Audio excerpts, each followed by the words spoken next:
জয়গুরু বলে। দেখতে পাচ্ছ তোমরা, কেকটা বেশ ভালো ফুলে উঠেছে, দেখেছো? হরে কৃষ্ণ কৃষ্ণ কৃষ্ণ হরে রাম হরে কৃষ্ণ হরে। কোনো রাখবে না, ঠিক আছে? সবসময় বালতি ওয়াশরুমে ভরে রাখবে। এটা শুধু আমি মেনে চলি। সন্ধে দেওয়ার আগে কখনো রান্নাঘরে একটা খুব জোরসে মেঘ করেছে, দেখো। সবটা না, কিছু কিছু জায়গায়, আবার এই জায়গাটা পুরো কালো মেঘ, দেখেছো? এই দেখো আমার সাদা পিটুনিয়া এখনো কি সুন্দর ফুটে উঠছে। এগুলো পচে গেছে, আর এখনো ছাদে কিছু জামা কাপড় রয়েছে, এগুলো ভিজে যাবে, পুরো শুকিয়ে গেছে। আর একটা জিনিস তোমাদের দেখাই, দেখো, এই দেখো এই বাড়িটার ছাদে দেখেছো কত পায়রা? এই দেখো, তারা একটু এগিয়ে যায়, নাহলে উড়ে যাবে। দেখেছো, এগুলো গোলা পায়রা, জানো তো? দেখো আমার ডাকছে, দেখো দেখো কেমন ফুলেছে, দেখো গলাটা এটা কেমন ফুলিয়েছে, দেখেছো? পা এ দেখো, এ দেখো। আসলে কেন জানো তো, এই বাড়িতে দাদাটা আছে, এই বাড়ির দাদাটা রোজ এই 4টে 4:30 নাগাদ ছাদে গম চাল খেতে দেয়। ওই জন্য দেখো ঠিক টাইমে চলে এসছে। এখন ঘড়িতে ওরকমই বাজে, 4টে 5-10 বাজে, আর দেখো পায়রাগুলো ঠিক চলে এসেছে। দেখেছো কত পায়রা আসবে, শুধু দেখবে। ওইখানে কিছু পায়রা থাকে, ওই দেখো ওই বাড়িতে সব আসবে, এক ছাদ পায়রা হয়ে যাবে। এই দেখো, এই দেখো এক ছাদ পায়রা হয়ে যাবে, দেখেছো? আর মা দেখো এখানে পিঙ্ক জবাটা তুলতে ভুলে গেছে, দেখেনি বোধহয়। এই দেখো এখানে পিঙ্ক জবা রয়েছে। চলো আমি ছাদে এইগুলো জামা কাপড়গুলো তুলে নিই।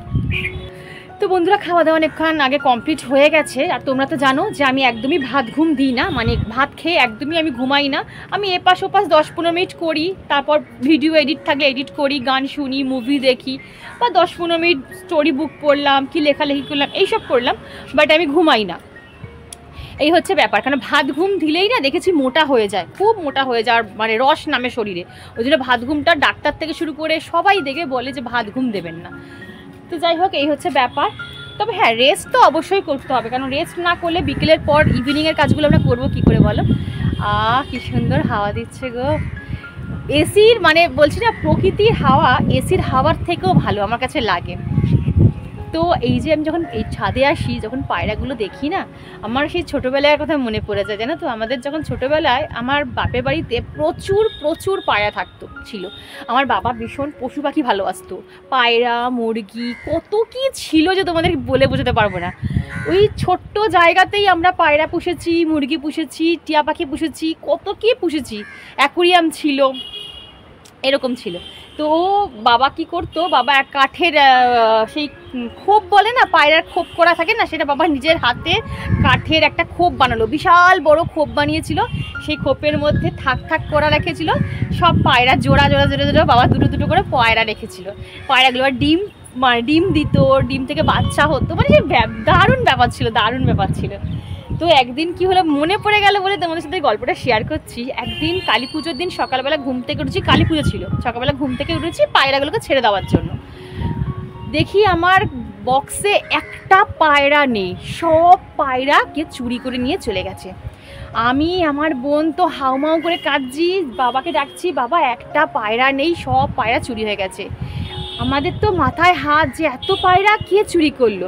আসলে দেখবে যে কালী পুজোর দিন আগের দিন মানুষের রাত জাগে, সেই চ্যাংরা চুংরা ছেলেগুলো রাত ফাত জাগে, তো ওরাই ধরো চুরি করে বিক্রি করে দিয়েছে। তো আমার বোন এত কান্নাকাটি শুরু করে দিয়েছে, বাবা সেই দিনই বাবা ছুটেছে। সেদিনকে আবার মনে আছে রবিবারই ছিল বোধহয়, সেই দিন বাবা ব্যানার্জি হাটে, মনে আছে ব্যানার্জি হাটে বাবা আমাকে বোনকে দুজনকে নিয়ে গেছে, এত কান্নাকাটি করছিলাম বলে দুপুরবেলা নিয়ে গেছে। বিশ্বাস করবে না বন্ধুরা, তোমরা তো বিশ্বাস করবে কি না জানি না, ব্যানার্জি হাটে গিয়ে দেখছি একজনের খাঁচায় আমাদের সেই অ্যাজ ইট ইজ পায়রা। কারণ কি বলতো, আমাদের পায়রার পায়ে না রিং বাঁধানো থাকতো, মানে চেনার জন্য, যাতে কেউ চুরি না করতে পারে। ওই জন্য দেখবে অনেকের বাড়িতে এরকম পায়রা বলো, মুরগি হাঁসের পায়ে না রিং পরিয়ে রাখতো, বা কোনো রকম কিছু চিহ্ন মার্ক করে রাখতো, যেটা আমার পায়রা বা আমার মুরগি বা আমার হাঁস এরকম থাকতো। আমাদেরও ছিল। আমরা সিঁদুরের টিপ পরে রাখতাম, কি একটু নেল পলিশের পাকনা একটু নেল পলিশের দাগ দিয়ে রাখতাম। তো দেখো নিজের জিনিস তো নিজেরা নিশ্চয়ই চিনবো। তো দেখি অ্যাজ ইট ইজ সেই পায়রাগুলো না রয়েছে মানে খাঁচায় বন্দি, বিক্রি করছেন একজন। এবার আমরা বলছি এই তো আমাদের পায়রা, আপনি কোথা থেকে পেলেন, আপনি কি করে নিয়ে এলেন? বলছে কেন, সকালবেলা এসে কয়েকটা ছেলে আমার কাছে বিক্রি করে দিয়ে গেছে পায়রাগুলো।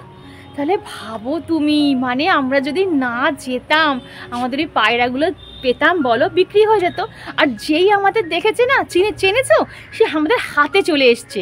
তখন লোকটা যা বিশ্বাস করলো যে হ্যাঁ এটা আমাদেরই পায়রা, নাহলে অটোমেটিক তো নিশ্চয়ই তোমার হাতে চলে আসবে না। তোমার চেনা কুকুর বলো, বিড়াল বলো, যে কোনো পোষ্য মানুষ যারা পোষে তার মালিককে দেখলে কেন তারা একদম মালিকের ডাক শুনলেই তারা চিনে যাবে। আবার রোদ উঠে গেল দেখো। তো যাই হোক, সেই পায়রাগুলোকেই প্রায় 10টার মতন পায়রাকে আবার আমার বাবা দাম দিয়ে কিনে আবার আমরা বাড়িতে নিয়ে আসি। এই হয়ে গেছিলো ব্যাপার, জানো তো, সেইগুলোই মনে পড়ে। এখন আর কটা বাড়িতে পায়রা পুষি, এখন তো এইখানে শহর অঞ্চলে পায়রা পোষেই না। এই লোকটা যখন খেতে, মানে দাদা, পাশের বাড়ি দাদাটা যখন খেতে দেয়, আমার এত ভালো লাগে না দেখে। আর সত্যি কথা, বাড়িতে পায়রা পোষা, পশু পাখিকে খেতে দেওয়া, মানে এদের পায়রা খেতে দেওয়া খুব ভালো, ভীষণ শুভ জিনিসটা, ভালো। এই জিনিসটা যে করে ভালো না, ওদেরও তো খেতে ইচ্ছা করে, ওদেরও তো গরমে জল তৃষ্ণা পায় না। আমিও চেষ্টা করি, আমিও আগে ছাদে খেতে দিতাম, কিন্তু আমারটা ভেঙে গেছে, ওই বার্ড ফিডারটা না আমার ভেঙে গেছে। আর একটা অ্যামাজন থেকে আমাকে অর্ডার দিতে হবে। জল রাখি, ছাদে জল রাখি, তারপর আমার কিচেনের জায়গায় দেখবে ওখানে বাটি করে জল রাখা থাকে, চড়াই পাখি এসে জল খায়, ভীষণ ভালো লাগে। চলো আর বকবক করবো না, দেখো রোদ উঠে গেছে, দেখেছো, ভাবছি জামা কাপড় তুলবো কি তুলবো না, এরকম রোদ উঠে গেছে, পুরো আকাশ পরিষ্কার হয়ে গেছে।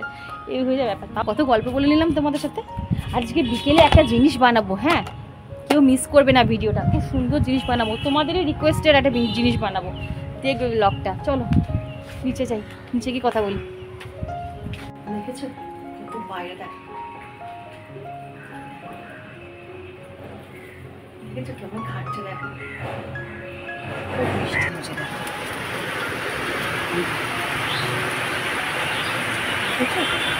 জোর বৃষ্টি নেমেছে, দেখো।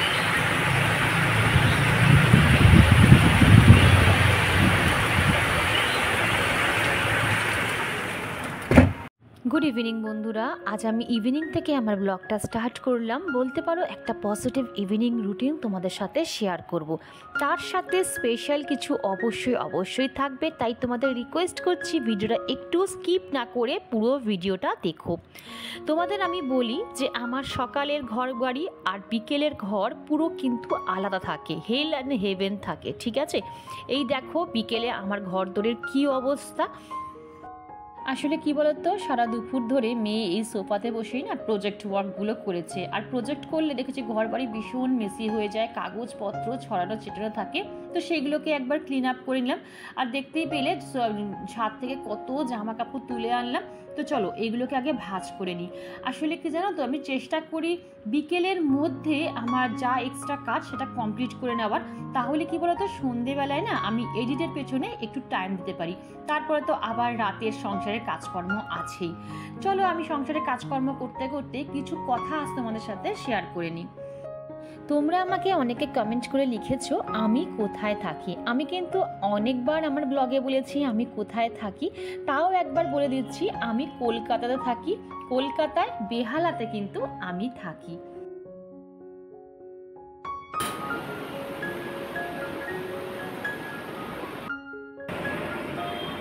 তো বন্ধুরা, সাজানো গোছানো ঘর দেখতে কার না ভালো লাগে না বলো, কিন্তু এটা যে কতটা কঠিন ব্যাপার সেটা যারা করে তারাই বোঝে। দেখো মোটামুটি কিন্তু আমার ডাইনিং রুমটা ক্লিন করা কমপ্লিট হয়ে গেছে। আর কি রোদ দেখেছো এখানে, দেখো এখন ঘড়িতে ওই 5টার মতন বাজে। আর প্রত্যেকটা দিন 4:30 থেকে 5টার মধ্যে আমি না এই মাছগুলোকে খেতে দিই। তোমরা বিশ্বাস করবে কি না জানি না, তোমাদের যদি কখনো মন খারাপ লাগে বা অ্যাংজাইটি ফিল হয় বা মনে হয় যে একা একা ভালো লাগছে না, তখন তোমরা তোমাদের বাড়িতে যদি আমার বাড়ির মতন এরকম ফিশ ট্যাঙ্ক থাকে, তার সামনে তোমরা টানা 10টা মিনিট বসে থাকো, এই কালারফুল মাছের দিকে এক দৃষ্টে তাকিয়ে থাকো, তাদের চলাফেরাগুলো ভালো করে লক্ষ্য করো, দেখবে 1 সেকেন্ডের মধ্যে না তোমাদের মন অন্য দিকে ডাইভার্ট হয়ে গেছে। তোমাদের মনে যা দুশ্চিন্তা বা তোমাদের মাথায় যা দুশ্চিন্তা আসছিল তার 90% কিন্তু কেটে যাবে। যদি আমার কথা বিশ্বাস না হয়, একবার তোমরা ট্রাই করে দেখতে পারো। একটা সময় আমিও কিন্তু ডিপ্রেশনের পেশেন্ট ছিলাম, সেটা আমার বলতে কোনো দ্বিধা নেই। প্রচণ্ড পরিমাণে ডিপ্রেশন হতো, মন খারাপ হতো, দুশ্চিন্তা আসতো মনে। তো আমি যা যা করে বন্ধুরা উপকৃত হয়েছি বা আমি যা যা করে ওভারকাম করতে পেরেছি, আমি তাই তোমাদের সাথে শেয়ার করার চেষ্টা করি, যাতে আমার বন্ধুরাও এতটুকু হলেও উপকৃত হয়। যাই হোক, এখানে আমি দেখো চিনিটাকে গুঁড়ো করে নিলাম। আর চিনি গুঁড়ো করার কারণ হচ্ছে আজকে আমি ম্যাঙ্গো কেক বানাবো। আমার অনেক বন্ধুরা জিজ্ঞাসা করেছো যে হাঁড়িতে কিভাবে কেক বানানো যায়, সেটাই আজকে তোমাদের সাথে শেয়ার করব। তো এই তো একটা ডিম আমি এখানে নিয়ে নিয়েছি। ডিমটাকে কিন্তু ভালো করে ফেটাতে হবে। আসলে জানো তো, সব কিছুই কিন্তু ফ্যাটানোর উপর নির্ভর করে। যত ফ্যাটাবে তত কিন্তু কেকটা ফ্লাফি হবে। আর এই যে চিনিটা যেটা গুঁড়ো করে রেখেছিলাম, সেটা একটু করে দেব আর ভালো করে ফ্যাটাবো। তোমাদের কাছে যদি ফ্যাটানোর মেশিন থাকে সেটা দিয়েও ফ্যাটাতে পারো, কিন্তু আমার কাছে তো কোনো রকম মেশিন নেই, তোমরা জানো সব কিছুই আমাকে হাতেই করতে হয়। আর এর মধ্যে আমি গুঁড়ো দুধ দিয়ে দিচ্ছি, ঠিক আছে, মানে আমুলের যে গুঁড়ো দুধ হয় সেই গুঁড়ো দুধ দিয়ে দিচ্ছি। তো সেটাকে দিয়েও কিন্তু দেখো বারবার ফেটাচ্ছি। আর এটা হচ্ছে লিকুইড দুধ, ঠিক আছে, এটা কিন্তু একদম নর্মাল মানে রুম টেম্পারেচারের দুধ আমি এর মধ্যে অ্যাড করেছি। তার মধ্যে দিলাম সাদা তেল। এখানে তোমরা বাটারও ইউজ করতে পারো, সেটা অপশনাল, আমি সাদা তেল দিয়েছি। আর এই যে বেকিং পাউডার, বেকিং সোডা যেটা দিতে হয় সেটা 1 চিমটে করে দিয়েছি। আর আমের যে কাতটা সেটা কিন্তু আমি আগে থেকেই বার করে নিয়েছি, সেটা আর ভিডিও করিনি বন্ধুরা। তো আমের কাতটা না এখানে আমার একটু বেশি পরিমাণে পড়ে গেছে। আমি তোমাদের এটা সাবধান করে দিচ্ছি, আমের প্লামটা একটু কম দেবে, ঠিক আছে, আরও কম দিলে জিনিসটা আরও ভালো লাগবে। আর এখানে দিলাম একটু ভ্যানিলা এসেন্স, যাতে টেস্ট হবে, মানে গন্ধটা ভালো বেরোয়। তারপর দেখো ময়দাটাকে ভালো করে আমি কিন্তু একটুখানি মানে কি বলবো ছেঁকে নিয়েছি, নিয়ে ভালো করে দেখো ব্যাটারটাকে কিন্তু গুলছি। বারবার বলছি, ব্যাটার যত ভালো করে ফ্যাটাবে তত কিন্তু কেকটা ভালো ফুলবে। তো এই তো দেখো আমার কিন্তু ব্যাটারটা পুরোপুরি রেডি, দেখতে পাচ্ছ কীরকম থিকনেসটা হয়েছে। একদম জলও হবে না, আবার একদম টাইটও হবে না। এটা তোমায় গুলতেই থাকতে হবে, তোমার হাতের একটু প্রেশার দিতে হতে হবে, ঠিক আছে। আচ্ছা, এখানে দেখো এই যে অ্যালুমিনিয়ামের একটা পাত্র নিলাম, তার মধ্যে সাদা তেল ইউজ করলাম। তোমরা পারলে কিন্তু মেল্টেড বাটারও ইউজ করতে পারো, সেটাও বলে দিলাম। তারপর এরকম কাগজ নিয়ে নিয়েছি, যেহেতু আমার কাছে বাটার পেপার নেই, ওই যে মেয়ের খাতা ছিঁড়েই এরকম কাগজ দিয়েই বানিয়ে নিয়েছি। তার ওপরও কিন্তু একটু অয়েল ব্রাশ করে নিয়েছি। তো এবার ব্যাটারটাকে কিন্তু আমি দেখো এই বাটিটার মধ্যে ট্রান্সফার করে দিলাম। এবারে আমি গ্যাসটা অন করে আমি কিন্তু হাঁড়িটাকে প্রিহিটের জন্য বসাবো।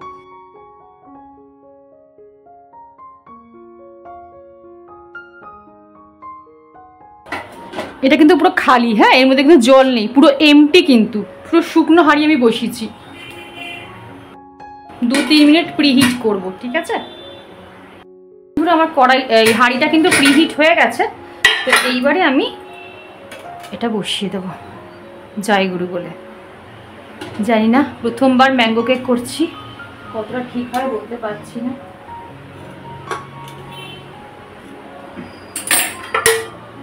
আগে পারফেকশন খুঁজতে যাবে না, আগে চেষ্টা করবে, তারপর তো পারফেকশন। বন্ধুরা তোমাদের একটু সাবধান করে দিচ্ছি, ডিমটা একটা দেবে আর ম্যাঙ্গোর যে কাতটা অল্প পরিমাণে দেবে। আমার কিন্তু একটু বেশি পড়ে গেছিলো বলে আমার অনেকটা সময় লেগে গেছিলো কেকটা তৈরি হতে। তোমরা অর্ধেক দেবে, আমি যা দেখিয়েছি তার অর্ধেকেরও কম কিন্তু ম্যাঙ্গো কাতটা তোমরা দেবে। তো বন্ধুরা এই তো এখনো মোটামুটি 40-45 মিনিট লাগবে। জাস্ট নাও বসিয়েছি, তো ওটা হোক, সিমে দিয়ে দিচ্ছি, দেখো একদম কিন্তু ওটা সিমে দেওয়া আছে, ঠিক আছে। আর আমি এখন দিতে যাব সন্ধে। আর সন্ধে দেওয়ার আগে কিন্তু আমি রান্নাঘর একদম দেখো, এটা আমি মেনে চলি, সন্ধে দেওয়ার আগে কখনো রান্নাঘরে কোনো এঁঠো কাঠা যেন না থাকে। দেখো আমার সিঙ্কও কিন্তু পুরো পরিষ্কার, আর স্কচ ব্রাইটের জায়গা দেখো পুরো বন্ধ, ঠিক আছে, কোনো জায়গায় কোনো নোংরা, কোনো এঁঠো কাটা বা এঁঠো বাসন এগুলো কিন্তু পাবে না। এটা মাথায় রাখবে, ঠিক আছে? তো আমি কিন্তু বাসন অলরেডি কেক করে অনেক বাসন আমার জমেছিল, সেগুলোকে সব মাজলাম, মেজে যেগুলো পেরেছি সেই কয়েকটা তুলে রেখেছি। আর এই কটা এখনো ভিজে আছে দেখো, ওই জন্য আমি তুলিনি, জলটা সোপ করে যাক তারপরে তুলে নেব। তো এই হচ্ছে ব্যাপার। তো চলো এটা হোক, ততক্ষণ আমি সন্ধ্যেটা দিয়ে আসি। চলো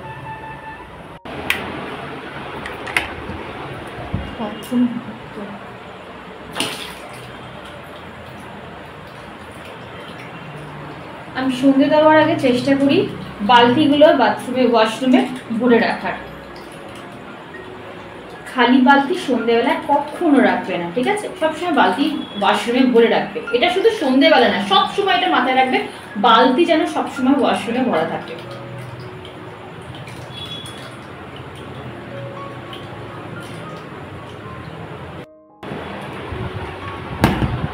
সন্ধ্যেবেলা অবশ্যই ওয়াশরুমের দরজা যেন বন্ধ থাকে। তো বন্ধুরা আমি এখন সন্ধ্যে দিতে যাব, তো তার জন্য দেখো সুন্দর একটা নাইটি বার করে নিয়েছি, সেটাই একটু গায়ে জল ঢেলে আসবো আর নাইটিটাকেও চেঞ্জ করে আসবো। আমি সারাদিনে চেষ্টা করি 3 থেকে 4 বার নাইটি চেঞ্জ করার বন্ধুরা। কি বলো তো, ওই গরমকালে না একটা দুটো করে নাইটি পরা একেবারেই পসিবল হয় না, ঘামে তো পুরো ভিজে যায়, তারপর একটা বাজে স্মেল বেরোয়, ওই জন্য আমার নিজেরই ভালো লাগে না, আর আমার পাশের জন যদি থাকে তারও একটা অস্বস্তি বোধ হতে পারে। তো যাই হোক দেখো একটুখানি ভালো করে ফ্রেশ হয়ে নিলাম, আর আমি সন্ধ্যের আগেই কিন্তু চুল টুল ভালো করে বেঁধে আঁচড়ে নিই। এখন জাস্ট সামনেটাও যেহেতু মুখে চোখে জল দিলাম, তো ওই জন্য সামনেটা একটু আঁচড়ে নিলাম।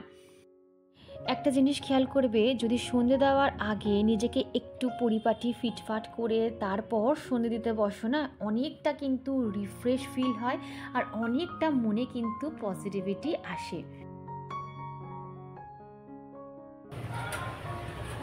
হরে কৃষ্ণ কৃষ্ণ কৃষ্ণ হরে রাম রাম রাম হরে নারায়ণ মধুসূদন নারায়ণ মধুসূদন নারায়ণ মধুসূদন। ও স্বামী রাধা স্বামী রাধা স্বামী।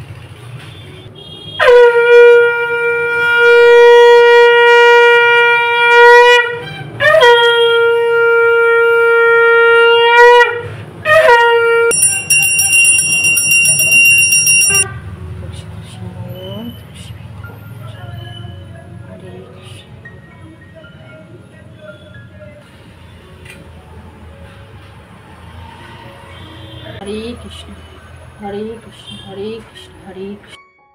তো চলো বন্ধুরা একবার দেখি কেকটা কতদূর হলো, কারণ ভয় করে আবার পুড়ে গেলে না তখন সমস্যা, তখন খাওয়াও যাবে না, পুড়ে গেলেও খাওয়া যাবে না, আবার শক্ত হয়ে গেলেও খাওয়া যাবে না। দেখি দাঁড়াও। আর এই যে একটা চামচের ব্যাক সাইড দিয়ে এটা দিয়ে দেখবো, দেখতে পাচ্ছ তোমরা? এটা এখনো হয়নি, দেখো এই দেখো লেগে যাচ্ছে চামচে, মানে আরেকটু বাকি আছে। হোক, বেশ ভালো কিন্তু ফুলিয়ে উঠেছে কেকটা, দেখো এই দেখো কেকটা বেশ ভালো ফুলে উঠেছে, দেখেছো? তাই না? মনে হচ্ছে ভালো হবে, আর একটু হোক। গ্যাসে তো টাইম লাগে জানো তো। চলো, কি গরম লাগছে বাপরে বাপ। না তুই বলেছিস 2টো ডিম দিতে, তুই 2টো ডিমের দিয়েছি বলে কেকটা ফুলে কত বড় হয়ে গেছে, আমি কি করে নামাবো বল? বললাম আরে একটার মধ্যে 2টো বলেছিস তুই, তোর কথা আমি আর শুনবো? দেখবি কি অবস্থা হয়েছে এখন ডিমটা, মানে পুরো কেকটা ফুলে গেছে, আমি নামাবো কি করে বল? তোর কথা শুনেই অবস্থা হয়েছে আমার। 2টো ডিম দাও, হ্যাঁ তোর দোষ। এই দেখো বন্ধুরা শুধু ডিম অবস্থা দেখো, দেখবি আর এই দেখ, দেখো কেকটা ফুলে কি অবস্থা হয়েছে, দেখি। এই আরেকটু বাকি আছে রে বাবা, আরেকটু বাকি আছে, ঢাকা দিয়ে দে, মনে হচ্ছে একটু বাকি, দেখ তো বাকি আছে না রে, ছেড়ে দে। বন্ধুরা ভিডিওটা আমি আজকে এইটুকুই রাখছি। ভিডিওর কোনো অংশ যদি তোমাদের এতটুকু ভালো লাগে বা মনে হয় ভিডিওটা দেখে তোমরা এতটুকু উপকৃত বোধ করলে, তাহলে চ্যানেলটা সাবস্ক্রাইব করে আমার পাশে থাকতে পারো, লাইক করতে পারো, শেয়ার করতে পারো, কমেন্ট করতে একদম ভুলো না। আজ আসি, আবার কাল দেখা হবে, টাটা।